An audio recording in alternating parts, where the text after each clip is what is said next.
Okay, let me just share my screen. Hi, little boy over there. Yeah, naughty boy. This is the naughty boy. All right, okay.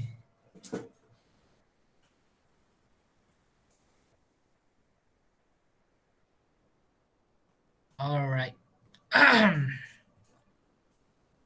Oops, okay. Oh, alamak. What have I done? Okay.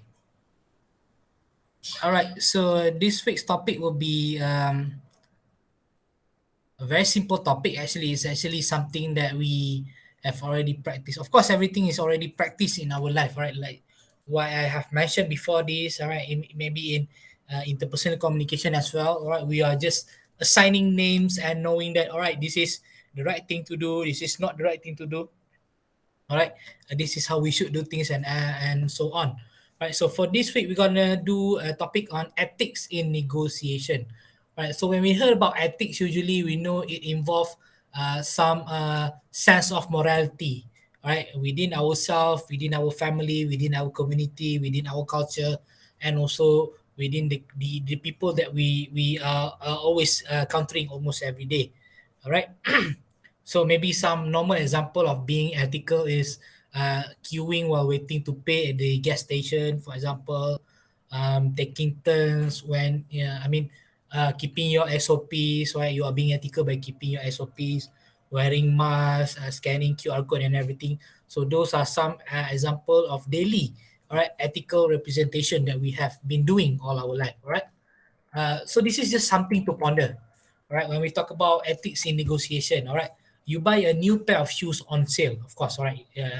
It was like 11/11, all right. It was like 11/11 a few days ago, all right, on Shopee. So the printed receipt states very clearly that the shoes are not returnable. After you get that, after you get home, sorry, you wear the shoes around the house for the day and decide that they just don't fit you correctly. So you take the shoes back to the store. All right. All right. The clock points to the message on the receipt, but you don't let that discourage you. You start to yell angrily, okay, about the store's poor quality service so that the people in the store start to stare. All right. So you are trying to gain attention. The clerk calls the store manager. After some discussion, the manager agrees to give you your money. So is this ethical, or you'll be likely to do this if you were this customer? All right, what about the five of you? What will happen if something like this occur to you? All right. Any shoe lovers? I think the girls like shoes, love shoes very much. Not to say that guys do not love shoes, but I think the girls have a lot of shoes in their collection. What about anyone? Come on. Yeah, I think this manager is quite nice, Serwan, because he just to avoid the bigger scene at the shop, he is voluntarily want to refund back the money to the customer. Like for me, as the customer, it is unethical for us to go and just like want to change the shoes, because it is clearly stated that we cannot change or return the shoes once it is purchased. Like Yes. recently when I went to Penang a few days ago, uh, I was informed that once you have tried it, if you cannot wear it after that, you cannot return the clothes. Unfortunately, when I went back to the hotel, I tried the pen and it does not suit me. So I went back to the shop just to ask if I can change the color of the pen. I see. Unfortunately, the shop said you couldn't change anymore because you have tested, you have tried, so you cannot change unless you want to change the. I want to change the pattern, the design. They don't allow so unless you want to change the color of the pen, and then it is okay. So Oh, I just have to accept it because clearly it is our fault that I have tried the pen, and then at the end, if at the end I don't feel that it is nice on me, so I have to accept it. so with the same size, is it? Same size, same. Just have to accept the same size with the same design. But Initially, I want different to color. change. Yeah, I want to change the design, but they don't allow that because I have tried it. Might as well just let you change, right? Because they still allow you to change the Yeah, just color as well. but Yes. because it is the shop policy that we cannot Ah, change after you have tested it, you have all tried it. right. Yeah, so I have to accept it. Okay, all right. Thank you, Madam Ko, for sharing. Right, any more experience on this one? Not just shoes, anything. Not just clothes, maybe electrical appliances or maybe laptop, something that you purchase but then suddenly cannot be used.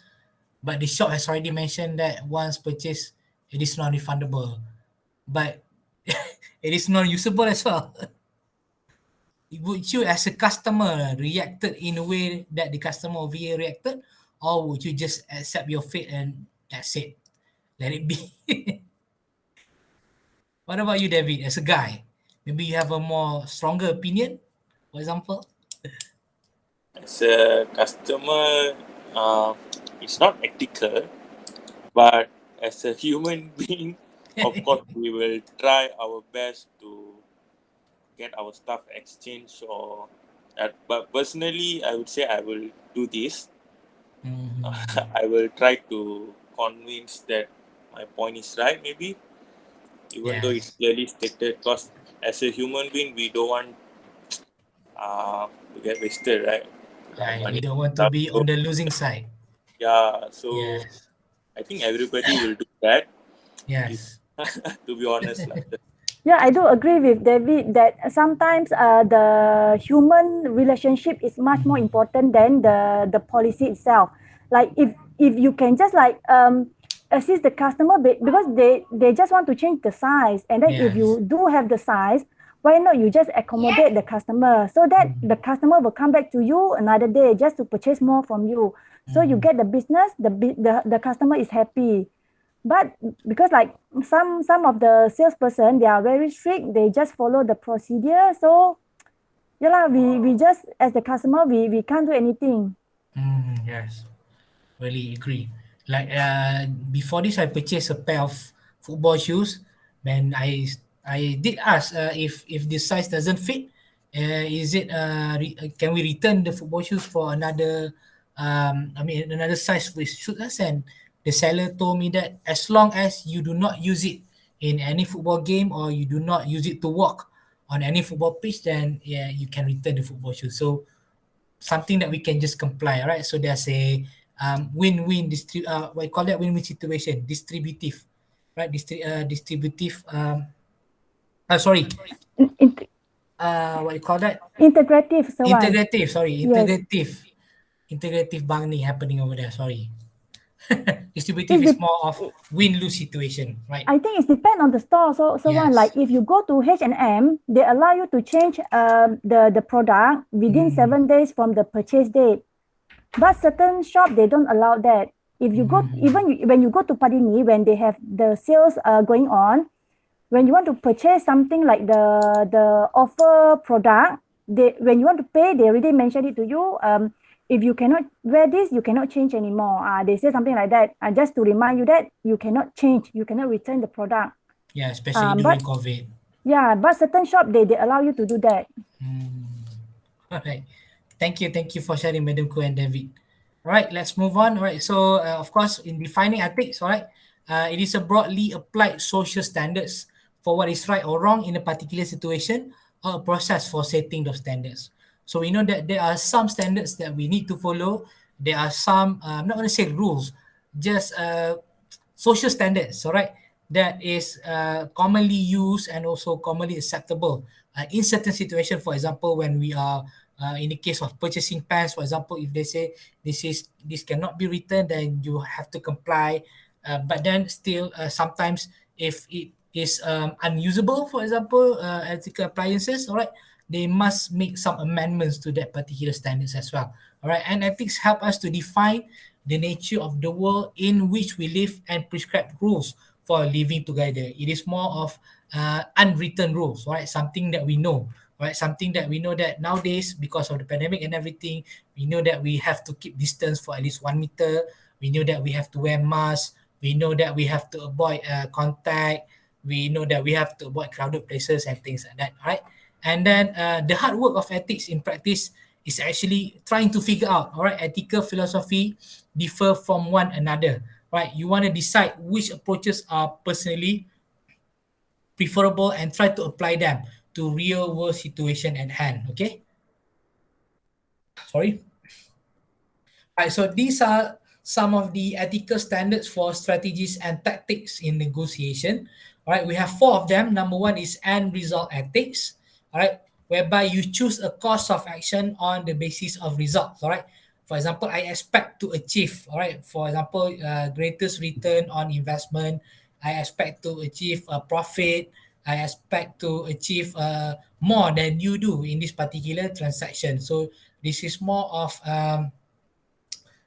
trying to get to result, but then just trying to ignore what every single means or every single manner that you need to do in getting the result. All right, so the result justify, all right, the means. All right, then duty ethics, all right, meaning that you are choosing a course of action on the basis of your duty to uphold appropriate rules and principle. For example, you are following law or regulations in the industry, or maybe the law of regulations of dining in at restaurants, law and regulation of going to recreational places. So this is more of a duty ethics, right? Next one is social contract ethics, right? Whereby you choose a course of action on the basis of the norms, value, and strategy of my organization or community. Right, the usual way that you do things in your firm, in your company, in your association, in your community, in your culture. Right, for example, socially or culturally, staying in one house, a different gender is a bit non-acceptable in our Eastern culture, for example. All right, and then personalistic ethics, all right, whereby you yourself, as a personnel, you choose a course of action on the basis of your own conviction. All right, whatever it is that your conscience tell you to do, whatever it is that you think is right or wrong.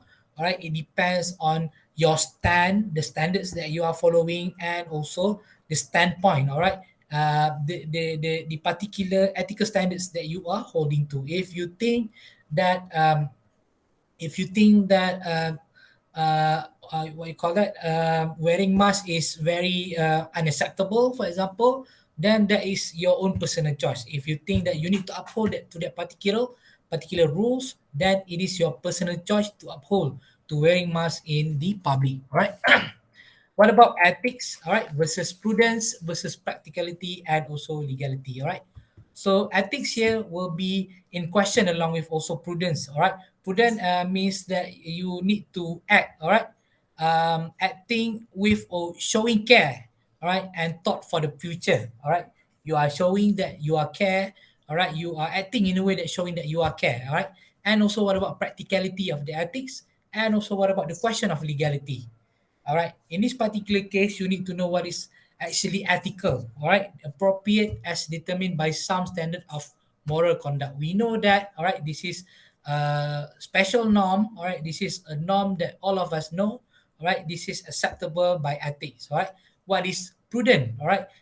Wise or based on trying to understand the efficacy of the tactic and the consequences it might have on the relationship with the other. All right. Are you showing care towards the relationship?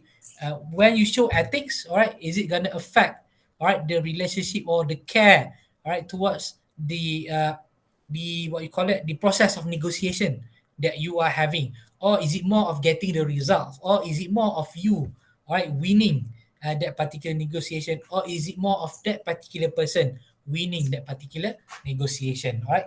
And then whatever it is practical, all right, meaning that what a negotiator can actually make happen in a given situation. Again, this is also applicable to getting the right results, all right, when you are applying ethics in your negotiation. And also, of course, the question of legality, all right, whereby what the law define as acceptable practice. Although sometimes, all right, some practice might not be ethical, be unethical, but still, if the law doesn't define any rules against it, then it will always be acceptable. All right, but then in the moral kind of virtue, moral kind of value, right, it can be unacceptable not to everyone, but to in certain parts of the culture, or maybe to certain members of the community. Okay, by Misner 1980. Right, this is a model, right, of the analytical process for the resolution of moral problems. All right, meaning that, all right, this is a process whereby you decide whether you want to follow, all right, you want to be to follow the moral standards, or you want to ignore the moral standard that's causing moral problems. All right. Uh, in the beginning, you will recognize all moral impacts. All right. If you take this carefully, all right, you will follow the certain steps. All right. These are some of the ethical steps that you can follow when you are defining morality in your course of action. All right. Recognize all moral impacts. All right. Will it benefit to some?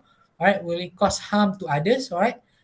Is if the rights, all right, the hak asasi or rights of people being exercised, all right, and any rights of people being denied. Adakah hak-hak sesetengah orang ini dinafikan ataupun ditolak, alright?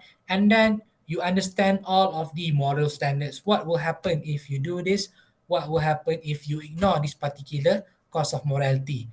Alright, and then you can define complete moral problem. Alright, what will occur if something like that ever happen? Right, and you will also determine the economic outcome. Of course, when it involves negotiation, of course, they will have economic outcomes or economic consequences. All right. And also the question of legality or legal requirements will also appear.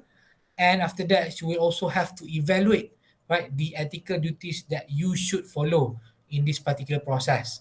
And last but not least, you can propose convincing moral solution. All right, meaning that whether you want to follow the moral solution or you want to ignore the moral solution by just upholding the issues or the moral problems that might occur. All right.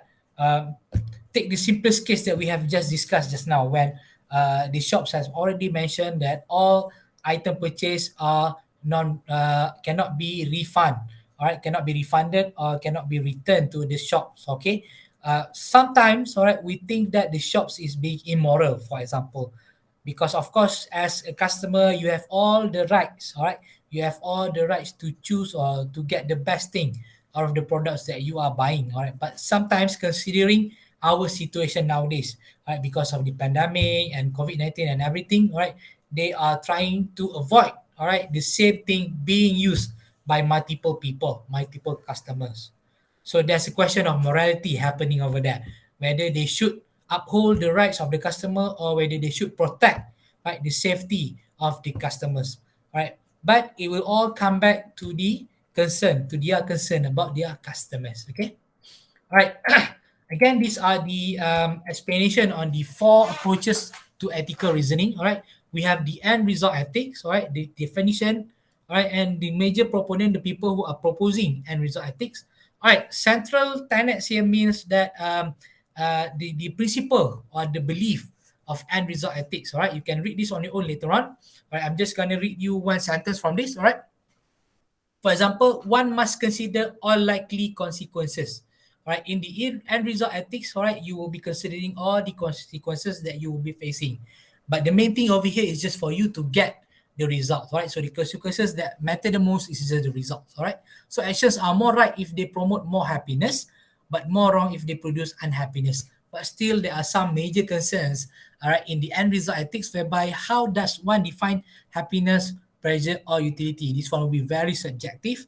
And how does one measure, how does one trade off between short-term and long-term happiness? All right, do you want to be happy only at that moment, or do you want to get a very, what you call that, long-term result from that particular negotiation process? All right, so later on you can read this on your own. All right, we have the duty ethics. All right. The morality that you need to uphold, right, and then the social contract ethics, right, the morality or the ethical evaluation that do you need to uphold based on the culture that you are living. Duty ethics more based on the legality or the rules that you are following, and personalities ethics whereby more on the ethical consideration that you are following based on your personal standards. All right, your locus, your centralized opinion, your centralized perception of which one is wrong and also which one is right in your course of action. Okay.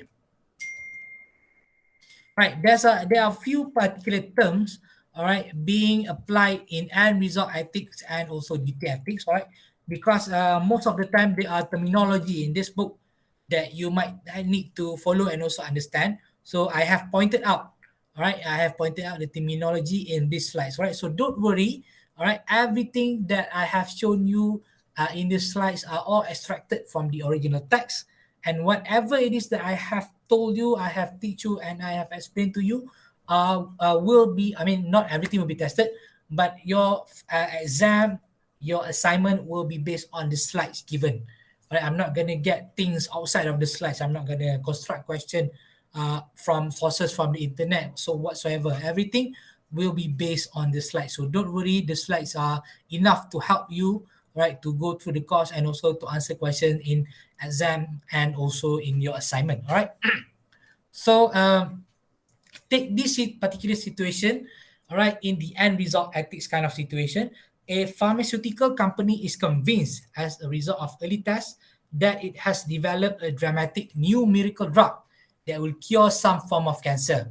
But it cannot release the drug yet because it has to comply with government regulation that controls drug testing prior to widespread distribution. So before distributing the drugs, all right, it has to be approved, right, by the government first. So in our case, it will be the KKM, all right, the Ministry of Health.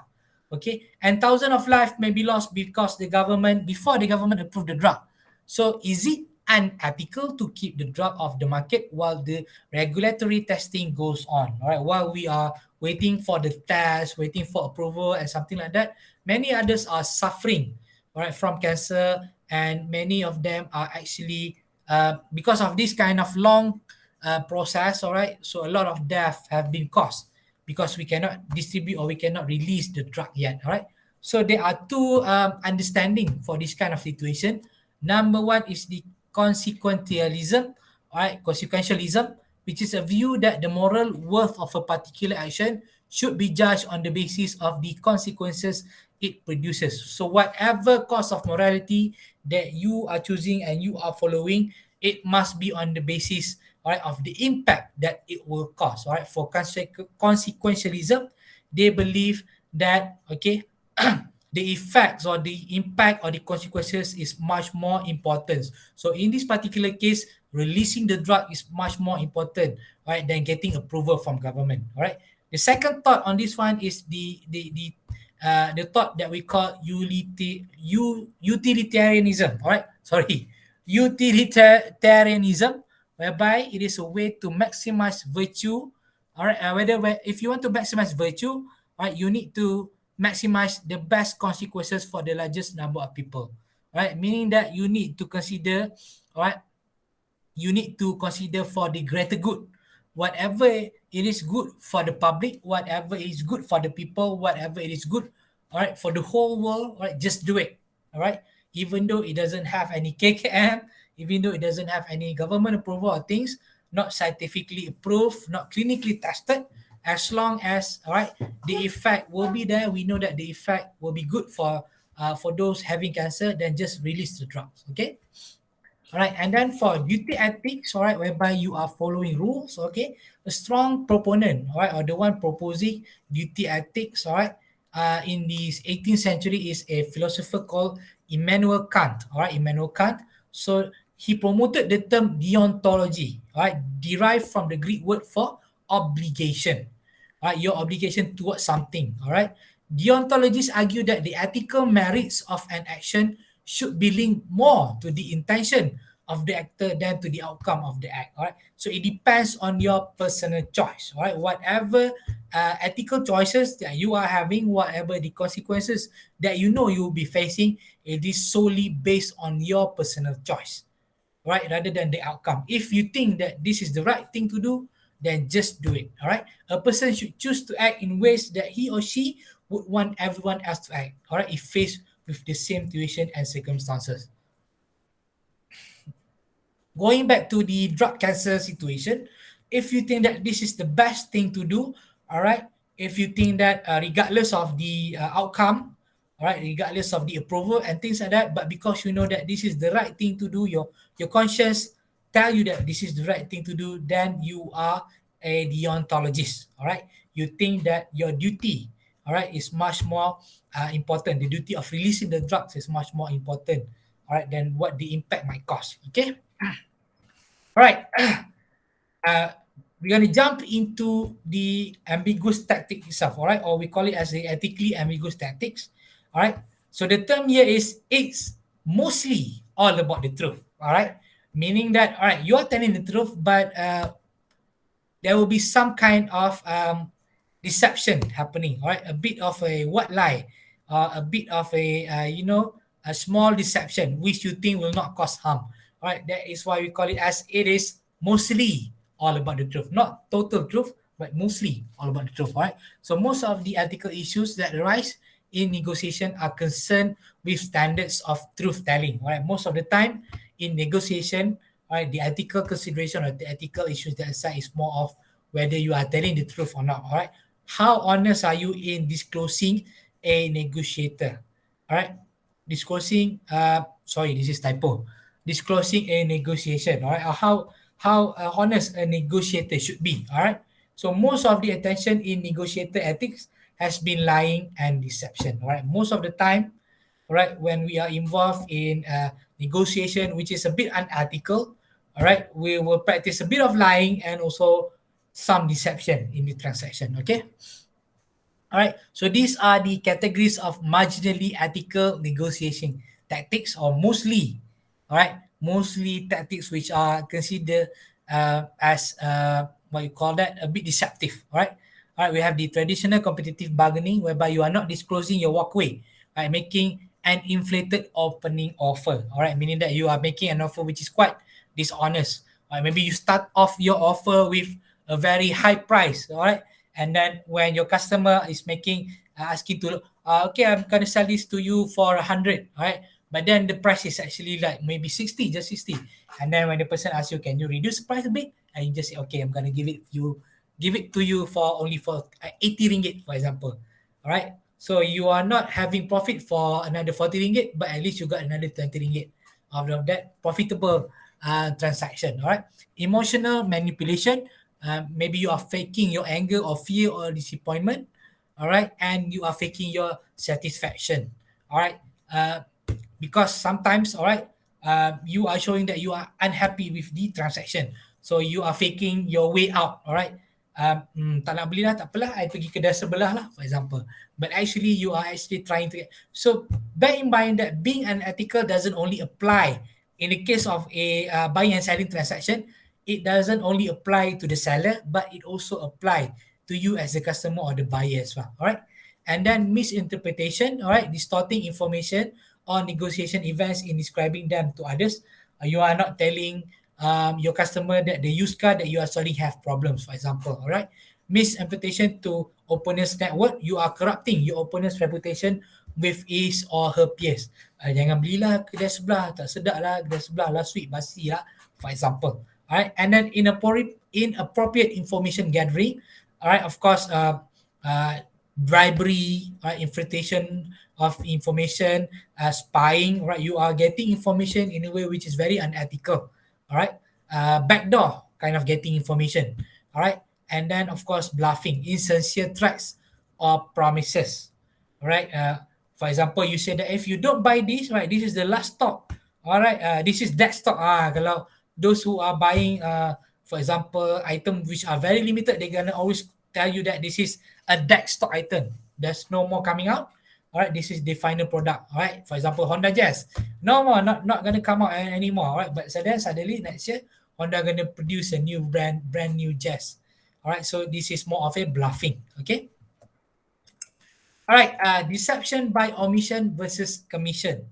All right, so the use of deceptive tactics can be active or passive. All right, it can be very clear, it can also be very unclear or ambiguous. All right, so for example, consider a study by O'Connor and Carnevale, 1987, who examined the tendency for negotiator to misrepresent their interests on a common value issue. Right, an issue for which both parties are seeking the same outcome. All right. So when you have both parties who are actually seeking the same outcome, all right, unfortunately, one of the parties tend to misrepresent their interests, all right, causing the other party to be maybe what you call that, losing interest in that particular transaction or being over interest in that particular transaction. Sometimes you want the other party to just back off, all right, from the negotiation process because you do not want to walk away.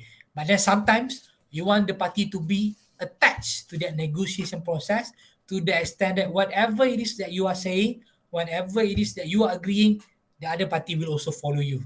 All right. So a negotiator using this tactic deceives the other party about what he wants on the common value issue, and then grudgingly agrees to accept the other party's preference, which in reality matches his own. Right. All right. Me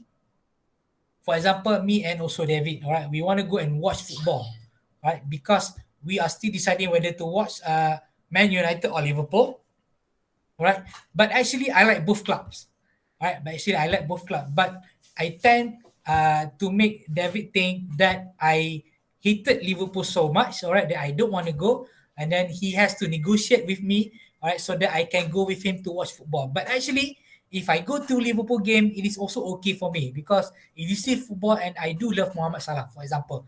All right, rather than showing interest, you are deceiving. I am deceiving David, showing that I am not being interested to go and watch Liverpool. Right, by doing that, all right, I am being in a very tight situation with David up until David told me that, okay, come on lah, Sewan, I'll pay for your ticket, I'll pay for your dinner, I'll pick you up from home. So there's three things, all right, which is in the advantage form to me, whereby I get free ticket, I get free meal, and also I get pick up at my home. All right. But actually, I didn't lose anything because I also like to watch Liverpool as well. Right? You understand? Okay. All right. And then negotiators use two forms of deception in misinterpreting the common value issue. Right? The key word over here is actually you have a common value in the negotiation process. But one of the negotiator trying to show that he is being he is not interested in that particular common value. Right? To the extent that the other party try to drag him back into that negotiation by offering, right, things that were maybe gonna lose him a bit, right, maybe gonna cause him to lose something, all right, and also gonna cause the party who is pulling away to come back with a lot of advantages, all right, or what you call that, privileges given to him. Okay, all right. So one is misinterpretation by omission, right, meaning that you are failing to disclose information that would benefit the other. I have failed to mention to David that I also love Liverpool. I love Mohamed Salah. I would love to go to Liverpool game as well, right? And another one is misinterpretation by commission, right? Meaning that I am actually lying about the common value issue. I hate Liverpool so much. I don't want to go to watch Liverpool. I hate them very much. But actually, I'm okay with watching Liverpool. I don't mind. In fact, I love watching Liverpool very much as well, right? For example, number one, you do not tell him at all. Number two, you just straight away lie to him. All right. So that's the difference between omission and commission. Okay. All right. So there are two models, okay, of deception in negotiation. Number one, right, a simple model of deception in negotiation. Number two is a more complex model of deception in negotiation. All right. So in a simpler model, all right, you're gonna have the influence of this situation. What kind of situation, all right, will cause you to lose, what kind of situation will cause you to gain more, all right, and then identification of range of influence tactics, all right. So you will try to come up with tactics, all right, in deceiving, all right, the other party in the negotiation process, all right. While thinking of the tactics, all right, you will be influenced by your intention, all right, and also motive for using deceptive tactics, right? Do I want to gain more? All right. Do I want to get more profit? Do I want him to lose more, for example? All right. And then you will apply or use the deceptive tactics. All right. So if you decide to do it, all right, it's a yes. And there will be selection and use of deceptive tactics, of course. And there will be consequences. But if you decide not to do it, which is a no, the arrow down there, all right, you will straight away go to the consequences because you will know that based on these three features, impact, self-evaluation, and also feedback and reaction, all right, you might face difficulties. For example, you might cause the harm to the relationship, for example, or you yourself might be losing something in that transaction, for example, all right, and then it will go back to explanation and justification, all right.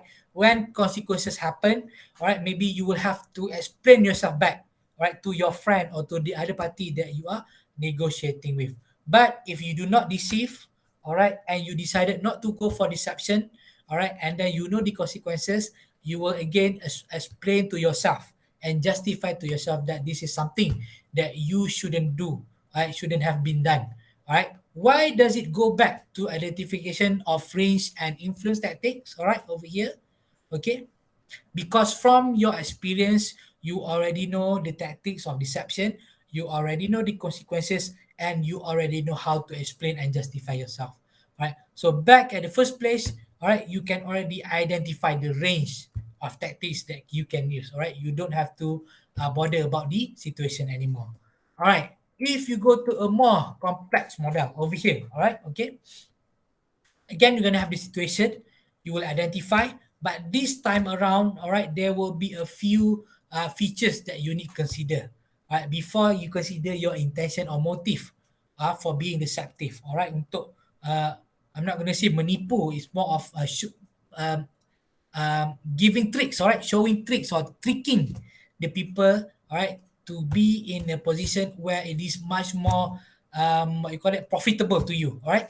Individual differences, all right, demographic factor, personality characteristic, moral development, this will be explained later, right, or maybe this contextual or situation at that time, right, maybe based on your past experience, the incentive that you will get, what will you gain, of course, right, the relationship with the opponent, would you want to maintain the relationship in the long run, or you don't mind if the relationship ends at that particular point of time, all right.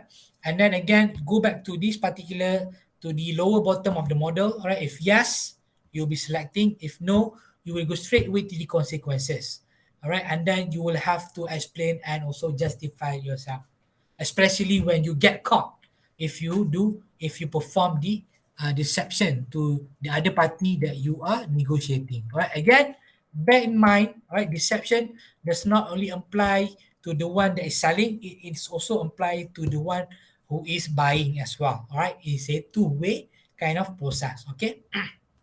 All right, why do we use deception, or why do we use deceptive tactics, all right? Number one, because we have the power motive, all right. We want to increase our power in the bargaining environment. We want to tell them that this is the choice that you should follow, all right, although we do not tell them that this will profit me more, right, by showing the power motive, all right, by being by dominating, all right, the process, all right, you are trying to pull the person or the other party towards your own decision making, all right. Number two, other motive to behave unethically, sorry, all right, because you have other motive as well. For example, all right, you want to be inclined to deceive to achieve your goal, all right, and you want to avoid being deceptive when there are other ways to get there, all right.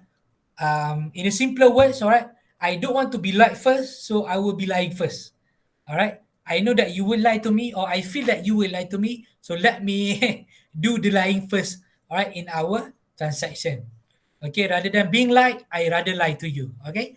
All right, and then the consequences or impact of deceptive tactics. All right, number one, effectiveness. Right, negotiators are focusing on individual outcome rather than seeking mutual benefit. All right, for you, it is much more effective to gain. All right, to gain individual result. All right, for you, it is more important to win or to gain more in that negotiation. All right, rather than having mutual benefit. When senders use deception, they distorted respondents' belief. Right? They are trying to deceive, all right, the respondents' belief. All right, the people that they are negotiating with, they are trying to influence the respondents' action and ultimately increase their own profit and harm the respondents' profit. So this is a one-way transaction. Right? This is a one-way transaction. Reaction of others. All right, it arises from judgment and evaluation by those who are the targets of the tactics, right? Which include not just an individual negotiator, but also others who observe or become aware of the tactics, right? It will not just only influence your target, right? But it will also influence individual, all right, who are becoming observers of that transaction. Okay, for example, those who are involved indirectly, right, or maybe those who have interest, all right, in the negotiation process, or maybe those who are just watching. all right, who are just watching your negotiation process, all right? People who discover that they have been deceived or exploited are typically angry. So of course, this is very simple, straightforward. If you are deceived or if you have been deceived, you will feel upset, you will feel angry, all right, because you have lost the negotiation, all right? You feel that you have been fooled, all right, and you have allowed yourself to be manipulated or deceived by the clever ploy, by the clever person who are deceiving you, okay? So as a result of both the loss and embarrassment, you as a victim, you as the one affected, all right, from the deceiving process, all right, are inclined to unlikely trust the unethical negotiator again. You will not ever trust the person again. Maybe you will seek revenge, all right, in the future, or maybe you will just generalize everyone to be the same as the negotiator that you have dealt with, all right? You have bought a car from a car dealer, all right? The car broke down in just a few months, so you think that all car dealers are the same. You are stereotyping, okay? And then your reaction towards yourself as well, right? So an affected negotiator may feel some discomfort, of course, stress, guilt, or even regret for involving yourself in that particular transaction, all right? But then those who see no problem in using deceptive tactics may be inclined to use them again and may begin to ponder how to use them more effectively. If you think that this is a very bad thing that you have done, all right, you will have a feeling of discomfort and guilt. But if you think that this is a normal thing to do, later on you are looking forward, all right, to continue to deceive us other people as well. Okay. All right. In the process that we have seen just now, later on, all right, when you have conducted the deceiving process, when you have deceived the person and you have faced the consequences, you also need to explain and also justify yourself, all right?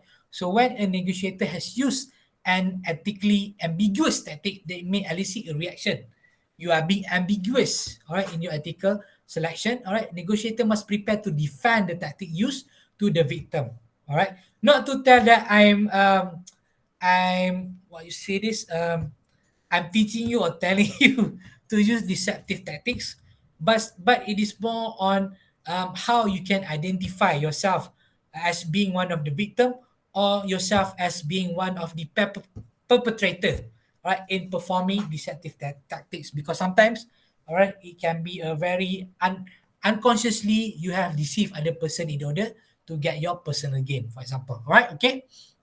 You must prepare to defend your tactics, right? So the primary purpose of this explanation and justification is to rationalize, all right? The keyword is you want to rationalize your action, you want to explain, all right, and also excuse your behavior, all right, to verbalize some good legitimate reason this tactic was necessary, all right, because you want to explain to them that this is something that I need to do, this is the right thing to do, although it is unethically acceptable, all right. Number one of the reason that you can use is you just can tell them that the tactics was unavoidable. All right. If I told you that the car has a suspension problem, all right, you will have to spend some money in you what you call it, in maintaining the car. All right. So I will be losing a customer, and you will be losing a car with a very good price, for example. All right. So the tactic was unavoidable. All right. The tactic was harmless, right? That's just a minor scratch to the car, all right? Nothing will, it will not affect the safety of your driving, for example, okay? The tactic will help avoid negative consequences, all right? If you do not if you what you say this for example, your car have an issue with the engine, all right? Previously you are having a 1.3 engine in the car, but then the previous owner upgraded into 4.0 liter kind of engine, all right? So in our country, in Malaysia, if you upgrade your engine, you need to go to Puspakom, right? Do checking and everything again, all right? So by not explaining to the new buyer or the new owner that you have upgraded the engine and it needs to go into Puspakom inspection, all right, it will avoid have negative consequences. For example, it will avoid the new buyer from facing summons, all right, for example, facing summons or being penalized for upgrading the engine without permission of Puspakom, right? So you just want to avoid negative consequences, right? The tactic will produce good consequences or the tactics is selflessly motivated. I didn't tell you because this is for your own good, right? I didn't tell you that there's a scratch underneath the car, right? Because it is very harmless, all right, and I'm selling it with a very good price. So I want you to be attracted to buy a car, right? Because you cannot get the same price from other car dealers, for example. Okay, they had it coming, or they deserve it. I'm just getting my due. All right, this is a very unethical way of giving explanation. Actually, all right, you deserve this, all right, because you've been a very bad customer, so you deserve a very bad product, for example. All right, they were going to do it anyway, so I will do it first. All right, you are selling your car to another car dealer, for example. So you do not tell the car dealer of the problems of the car because you know that the car dealer will be selling it to another person and they will always cap the problems to themselves. They will not be telling their customer afterwards that the car has problem. Right? They were going to do it anyway. So why don't I just do it right now? Okay. He started it. All right. He was being deceptive before. I negotiated with him a few times in other transaction. He was very deceptive. So why not this time around? I want to be the one who is deceptive. All right. The tactics is fair or appropriate to this situation. Right? Because of the pandemic, we cannot go and have the car to be checked in Puspacom. All right. So there will be a long list of waiting before you can drive the car legally on the road. So why not? I don't tell you about the engine issue. You will not feel anything about driving the car. You will not feel sorry or feel anxious about driving the car without any Puspacom permission, for example. Okay. All right. So these are some of the factors that shape negotiators' tendency to use unethical tactics. All right. So why do people use unethical tactics? Sorry. Right, they can be divided into a few sections.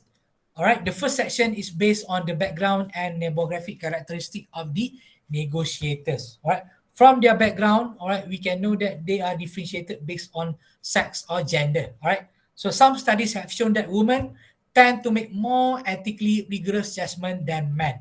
Right, women tend to be the one who have been following ethical consideration, who have been very ethical, all right, in their negotiation process. All right. And then overall, female were perceived to be formalistic in their decision. Right. Or in simpler words, they are very schematic or schema ni. All right. Very detailed, very schematic in their decision.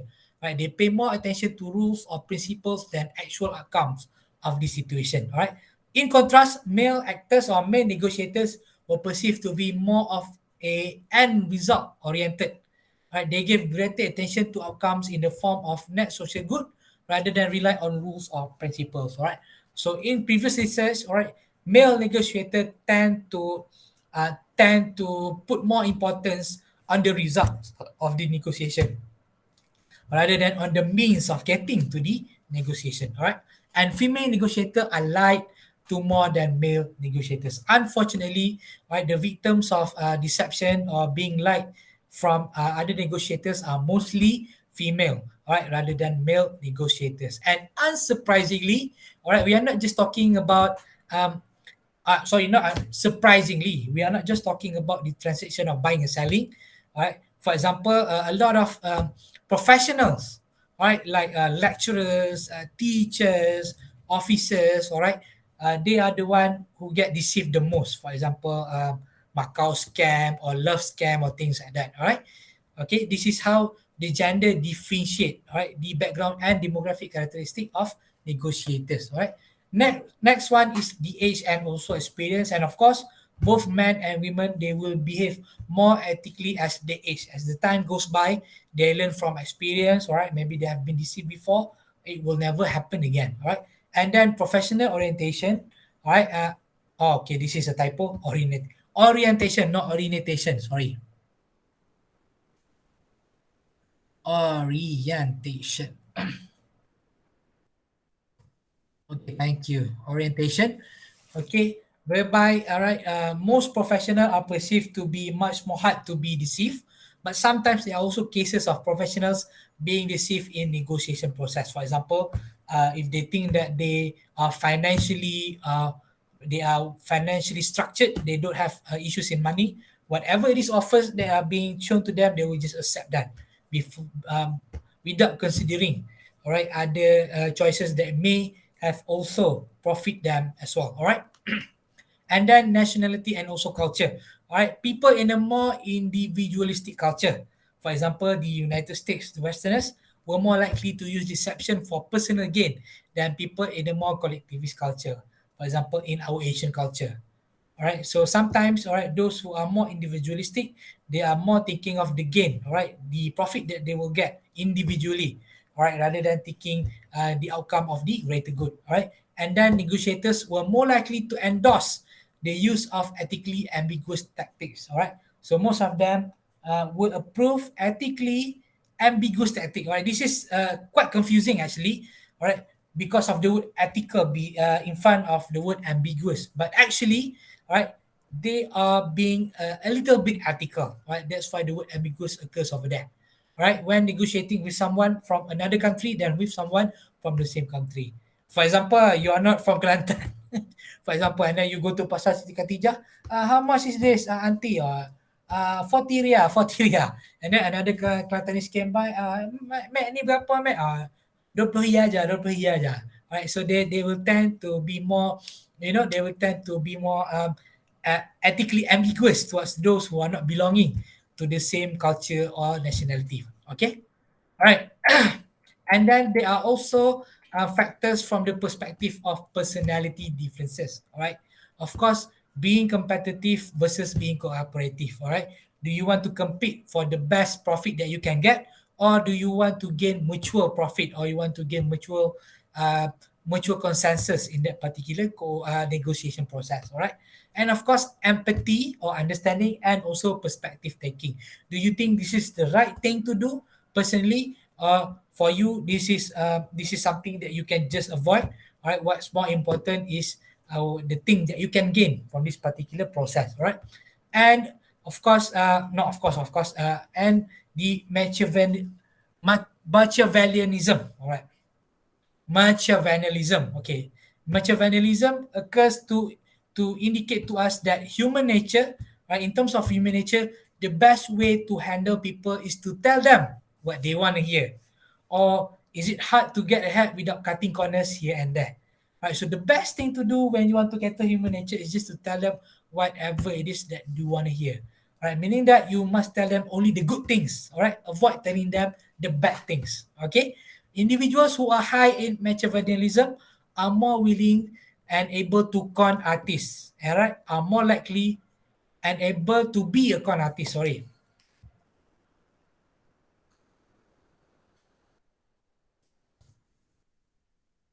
Uh, to be a con artist, all right, are more likely to lie when they need to, are able to tell a lie without feeling anxious about it, and are more persuasive and effective in their lies. All right. So if you are very high in your Machiavellianism value, you will just tell people the things that they want to hear, the good things about the product, all right, but avoiding to tell them the bad things about the product, for example. Okay, and you will feel no remorse, no regret, no guilt at all. Okay. Personality difference again, your locus of control, all right, the centralized of your emotion, the center of yourself, all right, the degree to which they believe that the outcome they obtain are largely a result of their own ability and effort, all right, versus fate, chance, or circumstances. All right, so you do believe whatever ethical choices that you have chosen or that you have avoided, it is solely based on you. Right, if you believe that it is only based on you, it will be internal control. But if you believe that it is fate, or because of the situation, because of the process, all right, you have to follow your own instinct. You need to avoid using any ethical virtues in the negotiation process. Then you are just blaming the external factors or external control. All right, you will also have the factors in terms of contextual influence on unethical conduct, meaning that the context or the situation that you are having during that time. All right, for example, all right, based on your past experience, all right, the simple impact of past experience, particularly failure, all right, you have failed before in certain negotiation process, all right, so it have increased the likelihood that a negotiator might attempt to use unethical tactics. So you believe because you are being sincere before this, all right, you cannot gain anything from that particular negotiation. So right now it's your turn to be insincere and to be deceptive, all right, because you believe by being deceptive you can get more, all right. And of course the role of incentive, how much can you gain from that particular negotiation, all right. If you believe by deceiving people you can get a lot more, all right, then you will be motivated to gain more incentive, right, by practicing unethical conduct, right. And then characteristic of the other party, negotiators may not necessarily plan. Initially, you do not plan to use any deceptive or ethically ambiguous behavior, all right, during a negotiation. But you may do so when it is perceived that the other party is vulnerable to such tactics. All right, for example, all right, when the pakcik or makcik come to your stall or your shops, all right, they will ask you what is the price, all right, and they didn't bargain for it, they didn't ask for you to reduce the price, and then you think, all right, these are very easy people to deceive, all right, boleh makan ni, I just maintain the price that I have mentioned initially, although it will be like 10 to 20 ringgit more from the original price, all right. Relationship between the negotiator and the other party, all right, what the relationship has been like in the past, all right, have you ever negotiated with the other party in the past, and what the party would like it to be in the future, all right. Do you think that you want to have a long maintained relationship with the other party, or do you think that the relationship doesn't matter, what matters is the result that you are getting right now, okay. And then the relative power between the negotiators, all right, meaning that you are trying to win, all right, by showing them ways to gain temporary power over the other party, right. By being deceptive, you are unconsciously practicing power in that particular negotiation process, all right, and you are gaining temporary power over the other party, all right. And then the types of negotiation, right? Meaning that the structure of the negotiation situation, for instance, whether the task at hand is distributive or integrative, right? Whether it is something that you want to gain on your own or whether it is something that you think it can be mutually gained, all right? And then the mode of communication that we are using nowadays, all right? Because there is evidence that deception is viewed differently when it occurs over email compared with other modes of communication. Right now, we are talking about ICT, information and technology. All right. So when you have IT nowadays, all right, WhatsApp, social media and things like that, usually scams, all right, negotiation over phones, negotiation over DMs will always occur. All right, you can always agree on the price, then you pay them the money. Suddenly, all right, the item are not received by you. They didn't send anything. Or for example, oh, this is 120 online. But when you go to the shop, it is actually just 60 ringgit, for example. All right, so deception always occur in today's mode of communication. And then acting as an agent versus representing your own view. All right. So acting as an agent may release people from their own personal ethical codes. When you are presenting someone, all right, you are thinking that this is not much of your gain. This is much of the persons that you are presenting gain. All right. So you are giving yourself the moral latitude to do whatever it is necessary to maximize the result for the constituent, because whatever is gained in this particular negotiation, it will not affect you that much. All right. So if you choose to be ethical, if you choose to be unethical, it is not of your concern because this is not directly, all right, you. This is more of you representing your customer. All right. Group and organizational norms and pressure. So research suggests that group and organizational norms and pressure may play a key role in legitimizing inappropriate behavior. Sometimes it is already a norm, all right, or it is already something that you have been practicing in your organization, or it is a pressure that you need to follow in your organization. For example, there's a KPI, key performance index, that you need to achieve. All right, you need to have a sale of 100,000. Okay, by December. Right now, you only have 80,000. How are you going to gain another 20,000? All right, so you will not be aware of any ethical choices anymore as long as you can gain that 100,000 target. All right. Sometimes organizational pressure could lead individuals to commit crime against humanity, such as the Holocaust during the 1940s. All right. So sometimes when you are being pressurized by your organization, all right, you can do very unethical things, or maybe you can just commit, all right, crimes, all right, as long as you can gain, as long as you can get the results that you desire. Okay. All right, moral development and personal value. So Colbert proposed 6 stages of moral development, all right, which are grouped into 3 levels. All right, so we have 3 stages.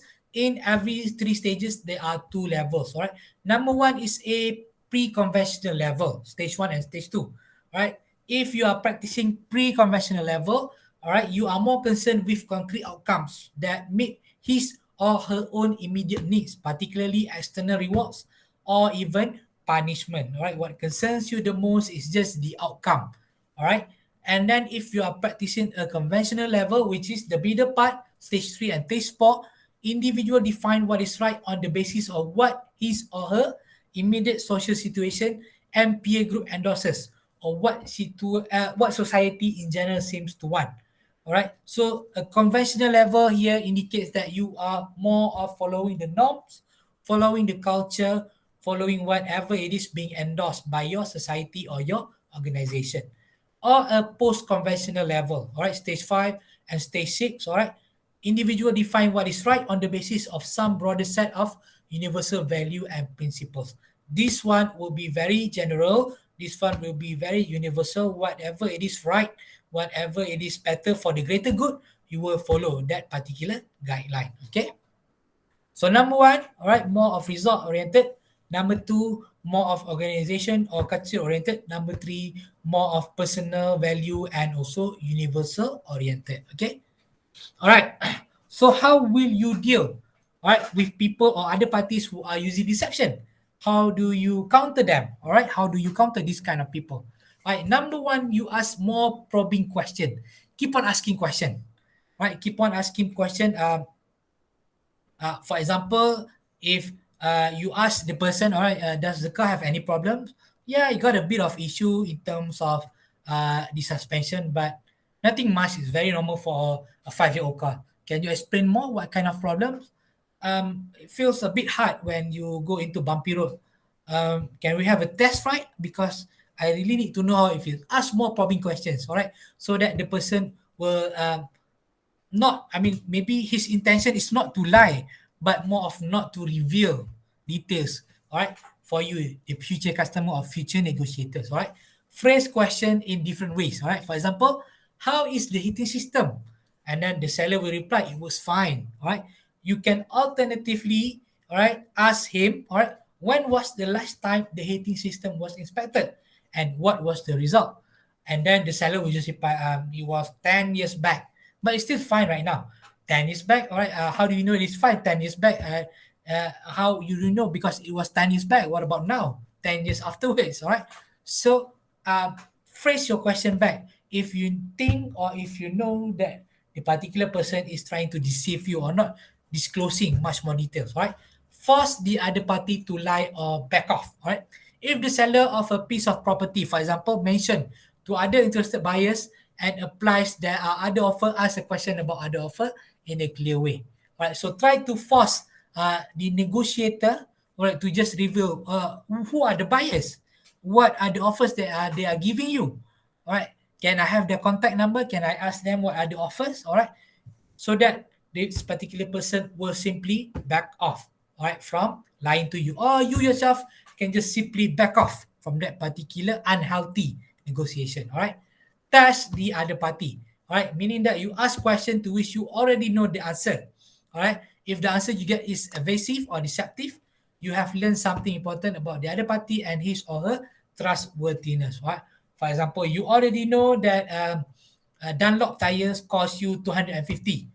All right, then you ask him, all right, how much is the price of the tire? Oh, this one is very special, came from Europe, 350. So he has already increased the price to 100. All right, but based on your knowledge, you know that this is only 250. All right, you already asked friends, you already browsed through Shopee, Mudah.my and everything. You know the price. All right, based on the knowledge, you just ask them, all right, so that you can evaluate whether the seller is being honest or dishonest to you. Okay. Call the tactic, all right? Indicate to the other side that you know he or she is bluffing or lying. Do so tactfully but firmly and indicate your displeasure, all right? This will be, I'm not going to say this is it's a soft way of you revealing that the people is actually decepting you. I've already know the price lah. It's already 250. I've already browsed in Shopee. How come it's 350 over here? All right. So just try to call the tactic and try to reveal the information and try to indicate to them that you know what they are doing and you are not happy with the way they are treating you. All right.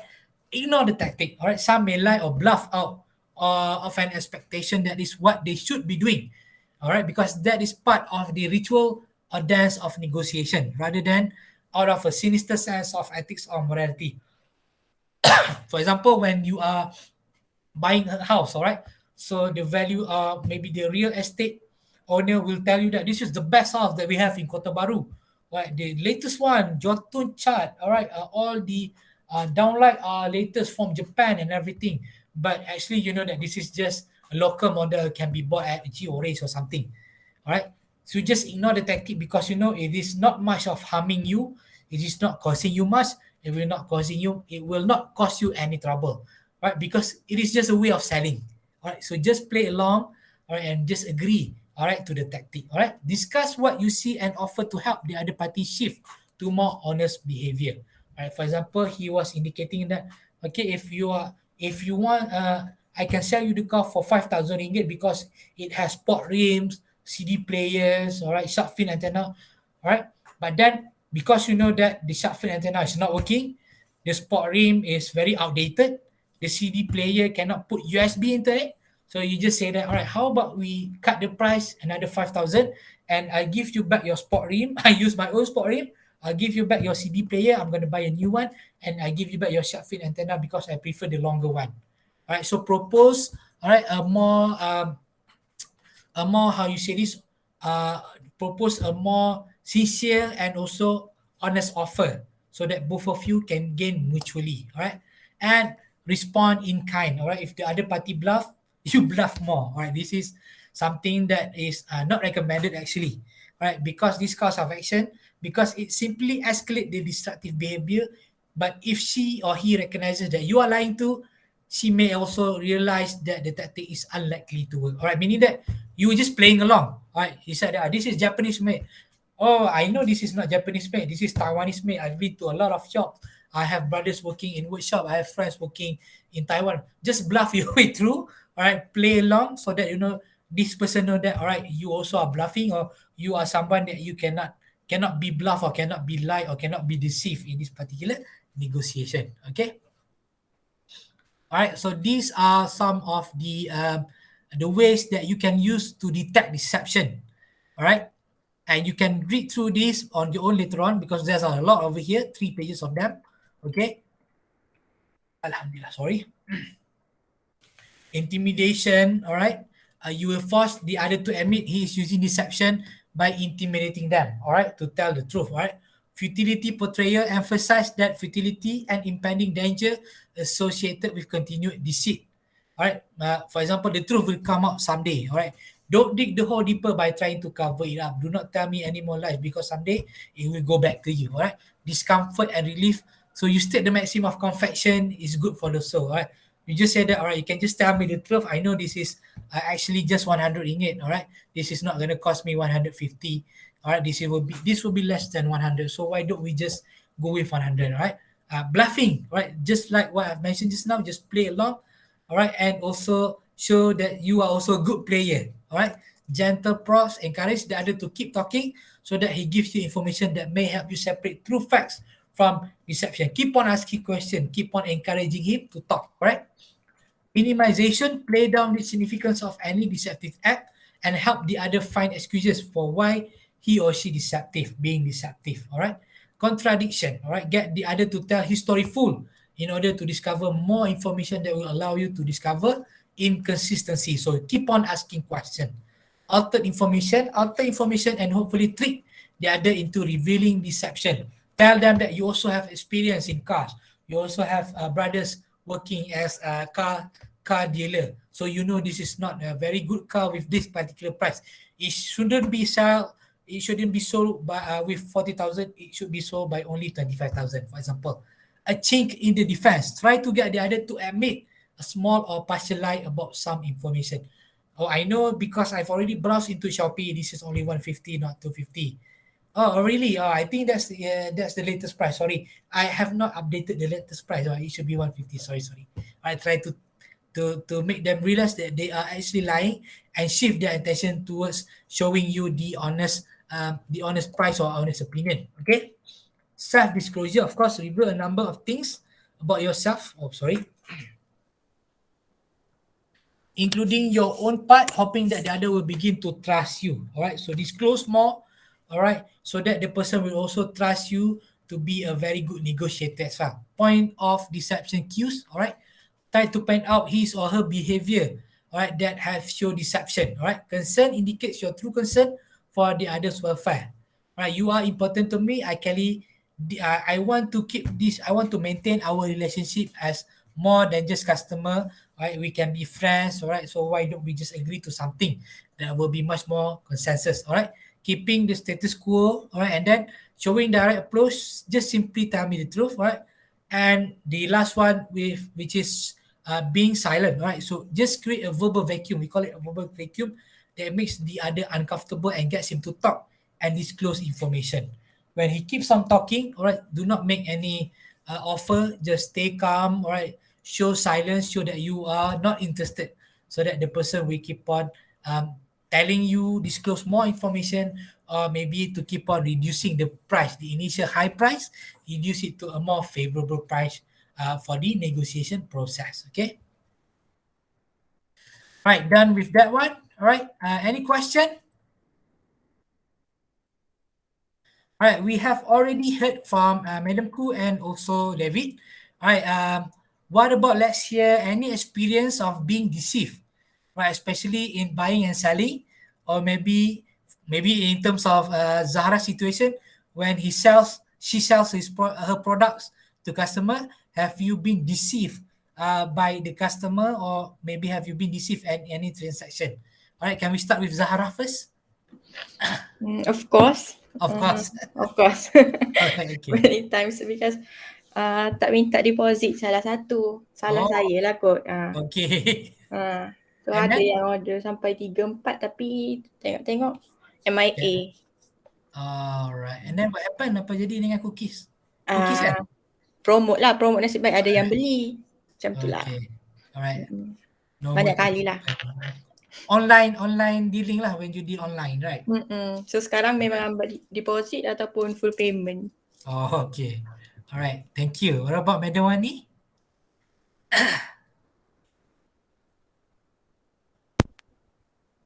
Oh, we cannot hear you, Madam Wani. Maybe your mic. Hello. Okay. I'm now selling as a seller for Mama Sub and Noah. Noah is a skincare, Mama Sub is a cake actually. So adalah satu pengalaman tu last 2 days ago. The runner dia late pick up my cake, so the cake is in the outlet, so dia macam timbulkan masalah lah, a problem to me because the customer dah tempah and paid the cake. So lepas tu I settle down saya ingatkan macam tak settle, so saya ingat saya punya macam